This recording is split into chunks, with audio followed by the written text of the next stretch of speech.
బెండకాయతో కూర మాత్రమే కాదు, లంచ్ బాక్స్కి అదిరిపోయే బెండకాయ రైస్ కూడా చేసుకోవచ్చు. ఒక్కసారి ఇలా ట్రై చేసి చూడండి, టేస్ట్ మాత్రం సూపర్గా ఉంటుంది. ఈ రైస్ చేసుకుంటూ ఒక పరిహారం గురించి మాట్లాడుకుందాం. కొంతమంది చూడండి, రకరకాల మందులు వాడుతున్నాం, డాక్టర్ ఎలా చెప్తే అలా వింటున్నాం, అయినా అనారోగ్యం తగ్గట్లేదు అని అంటుంటారు.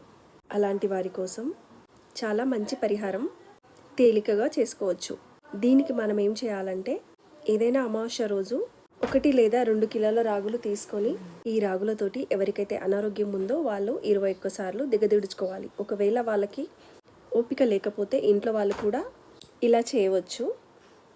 ఇలా చేసిన ఈ రాగులని పక్షులకి ఆహారంగా వేయాలి. ఇంతే మనం చేయాల్సింది. ఒకే రోజు వేయక్కర్లేదు, అలా కాస్త రోజు కొంత కూడా వేసుకోవచ్చు.